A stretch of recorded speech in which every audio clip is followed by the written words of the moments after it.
যদি একটা ছেলে পুলে থাকতো আমাকে অনেক কাজে সাহায্য করতে পারতো।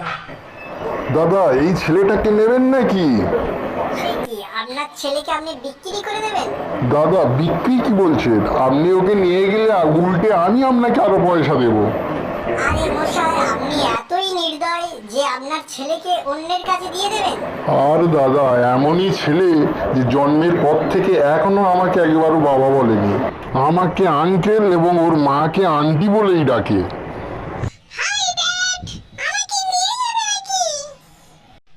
আরে ছেলেটা তো দেখছি আমাকেই ড্যাড বলে ডাকছে। বাপ বলেই ডেকেছিস যখন, তোকে ছেলে হিসেবে নিয়ে যাই, আর কি করা যাবে।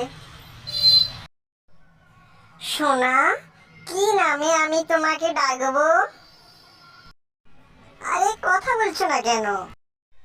আরে কাঁধের উপর থেকে মুহূর্তে ছোট্ট সোনাটা গেল কোথায়? দেখতে পাচ্ছি না তো।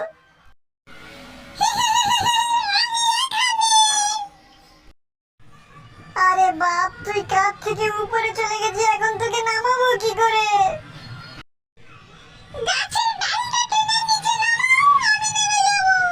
ঠিক আছে, তাই করছি। ইয়া! যাক বাবা, ড্যাড কি পাখি হয়ে উড়ে গেল নাকি? সন্টা, আমাকে বাঁচা! সন্টা, আমাকে বাঁচা! আকাশের পাখিরাও পটকাদার গলা নকল করে আমাদের ডাকাডাকি করছে, দেখো। না না, এ তো সত্যি সত্যি পটকাদা। মনে হচ্ছে পটকাদার হালকা শরীরটা নিয়ে কেউ পায়ে সুতো বেঁধে ঘুড়ি উড়াচ্ছে। এ তো ভারী অন্যায় কাজ, পটকাদাকে তো এখন বাঁচাতেই হবে। গাছের উপর পড়ে তবু প্রাণটা বাঁচলো, কিন্তু এত বড় গাছ থেকে নামবো কি করে? ভাই, কে তুমি? তোমাকে তো ঠিক চিনতে পারছি না।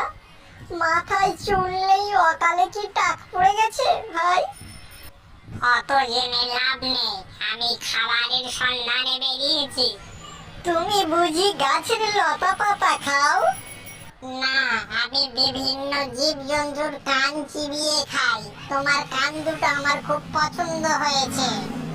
ভাই, আমি তো জীবজন্তু নই, আমি লেখাপড়া জানা একটা ভদ্র সভ্য মানুষ। তুমি চাইলে আমার সার্টিফিকেট দেখাতে পারি।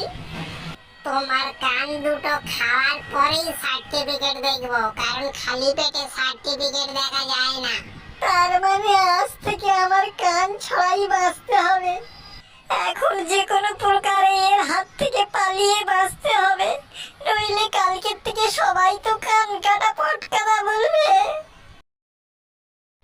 ওই তো একটা লতানো গাছ দেখতে পাচ্ছি, ওইটা ধরে নিচে নামতে পারলেই তো উড়ে পালাবো। তুমি আবার কে ভাই, আমার নামতে বাধা দিচ্ছ? ওই মরকটটা বুঝি তোমার কান দুটো খেয়ে ফেলেছে?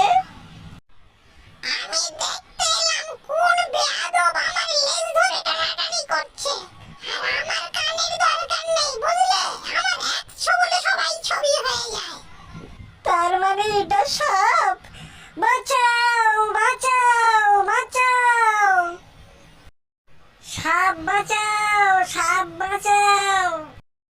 পটকাদা, আমি সাপ নয়, আমি সন্টা। আগে বাঁচুক প্রাণটা।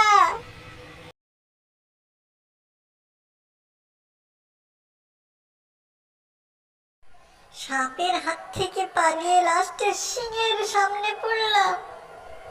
এবার তো পালাতে গেলে এক থাবাতেই চাটনি বানিয়ে ফেলবে। বরঞ্চ একটু কথা বলে দেখি। আচ্ছা রাজামশাই, আপনি কি এখনই আমাকে খাবেন? তুমি কি আমার সাথে মশকরা করছো? কখনো কি শুনেছো বাঘ ইঁদুর শিকার করে? গায়ে তো 50 গ্রাম মাংস নেই। কে তোমাকে আমার কাছে পাঠালো? তোমার হাড় আমার গলায় বাঁধিয়ে আমাকে মারার চক্রান্ত হচ্ছে, তাই না? রাজামশাই, আপনি জ্ঞানী, তাই সবকিছু বুঝতে পেরেছেন। মহারাজ, আমি এখন যাই, আপনার জন্য একটা গরু কিংবা মহিষ পাঠিয়ে দেব। এই শোনো, যাকে পাঠাবে সে যেন নাদুস নুদুস হয়, বুঝলে? বাপ আমার ওভাবে পিছনে ডাকিস না, আমার তো পিলে চমকে গেছিল।